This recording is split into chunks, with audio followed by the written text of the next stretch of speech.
Kerala Congress M സംസ്ഥാന general സെക്രട്ടറിയും silk ചെയർമാനുമായി advocate Muhammad Iqbal രാജിവെച്ചു. സീറ്റ് നൽകാമെന്ന CPIM വാഗ്ദാനം ലംഘിച്ചെന്നും സീറ്റ് നേടിയെടുക്കുന്നതിൽ കേരള കോൺഗ്രസ് എം പരാജയപ്പെട്ടെന്നും ആരോപിച്ചാണ് രാജി.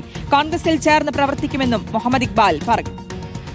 വരാനിരിക്കുന്ന 2016 നിയമസഭാ മണ്ഡലത്തിലെ തെരഞ്ഞെടുപ്പിൽ കുറ്റ്യാടി മണ്ഡലമോ ഞാൻ ജനവിധി നേടിയ പേരാമ്പ്ര മണ്ഡലമോ നൽകാമെന്ന് അന്നത്തെ CPM സംസ്ഥാന സെക്രട്ടറി ഉറപ്പ് നൽകിയിരുന്നു. ആ വാക്ക് പാലിക്കപ്പെട്ടിട്ട് ഈ സാഹചര്യത്തിൽ കേരള കോൺഗ്രസ് എം സംസ്ഥാന ജനറൽ സെക്രട്ടറി സ്ഥാനം ഞാൻ രാജിവെക്കുന്നു. അതോടൊപ്പം സ്റ്റീൽ ഇൻഡസ്ട്രീസിൻ്റെ കോർപ്പറേഷൻ ചെയർമാൻ സ്ഥാനവും ഒഴിയാൻ തീരുമാനിച്ചിരിക്കുകയാണ്. ഇന്ത്യൻ നാഷണൽ കോൺഗ്രസിൽ ചേർന്ന് പ്രവർത്തിക്കുവാൻ തീരുമാനിച്ചിരിക്കുന്നു ഇന്നു മുതൽ.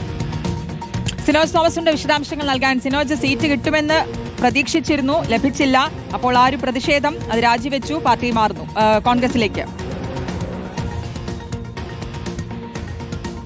ശ്രുതി, തീർച്ചയായിട്ടും അതായത് ഇന്നലെയായിരുന്നു നാമനിർദ്ദേശ പത്രിക പിൻവലിക്കാനുള്ള അവസാന ദിവസം. ആ ദിവസം കൂടി കഴിഞ്ഞിട്ടാണ് മുഹമ്മദ് ഇക്ബാൽ പാർട്ടിയിലെ സ്ഥാനം രാജിവെച്ചിരിക്കുന്നത്, സിൽക്കിന്റെ ചെയർമാൻ സ്ഥാനം രാജിവെച്ചിരിക്കുന്നത്.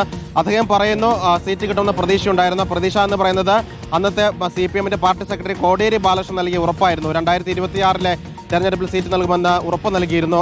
അതിൽ അങ്ങനെ സീറ്റ് കിട്ടില്ല, അതിൽ ആ അവഗണന നേരിട്ടു. അതുകൊണ്ടാണ് അദ്ദേഹം രാജിവെക്കുന്നത്. രാഷ്ട്രീയ മാന്യത കൊണ്ടാണ് നേരത്തെ പുറത്തേക്ക് ഇറങ്ങി ഒരു വാർത്താ സമ്മേളനം വിളിക്കാനോ അല്ലെങ്കിൽ മറ്റ് പാർട്ടിയിലേക്ക് പോകാതിരുന്നത്. ഇനി കോൺഗ്രസുമായി ചേർന്ന് പ്രവർത്തിക്കും. പേരാമ്പ്രയിൽ TP രാമകൃഷ്ണനെതിരെ മത്സരിക്കുന്ന ഫാത്തിമ തഹ്ലിക്ക് വേണ്ടി പ്രചാരണത്തിൽ ഇറങ്ങുമെന്നും അദ്ദേഹം ഇന്ന് പറയുകയുണ്ടായി. അതായത് 2011-ലും 2016-ലും UDFന്റെ സ്ഥാനാർത്ഥിയായിട്ട് പേരാമ്പ്രയിൽ നിന്ന് TP രാമകൃഷ്ണനെതിരെ അദ്ദേഹം മത്സരിച്ചിട്ടുണ്ട്. പിന്നീട് കേരള കോൺഗ്രസ് എം LDFിലേക്ക് വന്ന ശേഷം കഴിഞ്ഞ 2021 കുറ്റ്യാടി സീറ്റ് കേരള കോൺഗ്രസ് എമ്മിനാണ് ആദ്യ ഘട്ടത്തിൽ നൽകിയത്.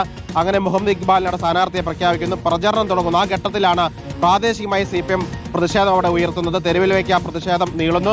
വലിയ പ്രതിഷേധമായ ഘട്ടത്തിൽ, വിവാദമായ ഘട്ടത്തിൽ കോടിയേരി ബാലകൃഷ്ണൻ ഇടപെട്ടുകൊണ്ടാണ് കേരള കോൺഗ്രസ് എമ്മിൽ നിന്ന് സീറ്റ് തിരികെ വാങ്ങുന്നത്. ആ സമയത്ത് ഈ മുഹമ്മദ് ഇക്ബാൽ മണിയൂർ പഞ്ചായത്തിൽ തെരഞ്ഞെടുപ്പ് പ്രചാരണം നടത്തി വരുന്ന ഘട്ടത്തിലാണ് സീറ്റ് തിരികെ CPMന് വിട്ടുകൊടുക്കുന്നത്. ആ ഘട്ടത്തിൽ പറഞ്ഞിരുന്നു പേരാമ്പ്രയോ അല്ലെങ്കിൽ കുറ്റ്യാടി, കോഴിക്കോട് ജില്ലയിൽ തന്നെ ഒരു ഉറപ്പുള്ള ഒരു സീറ്റ് നൽകുമെന്ന് പറഞ്ഞിരുന്നു. 2024 നൽകുമെന്ന് പറഞ്ഞിരുന്നു. പക്ഷേ ഇത്തവണ തെരഞ്ഞെടുപ്പ് വന്നിട്ടും ആ സീറ്റ് നേടിയെടുക്കാൻ കേരള കോൺഗ്രസ് എമ്മിന് 13ാമത്തെ സീറ്റ് നേടിയെടുക്കാൻ കേരള കോൺഗ്രസ് എമ്മിന് സാധിച്ചില്ല. അത് കൊടുക്കാൻ വാഗ്ദാനം പാലിക്കാൻ CPMനും സാധിച്ചില്ല എന്ന് മുഹമ്മദ് ഇക്ബാൽ പറയുന്നു. അതിൽ പ്രതിഷേധിച്ചുകൊണ്ടാണ് രാജി. വരും ദിവസങ്ങളിൽ കൂടുതൽ അണികൾ തനിക്കിപ്പം വരുമെന്നൊരു അവകാശവാദം കൂടി അദ്ദേഹം ഉന്നയിക്കുകയും ചെയ്തിട്ടുണ്ട്. ഓക്കെ, സിനോജ് തോമസ് ആണ് വിശദാംശങ്ങൾ നൽകിയത്.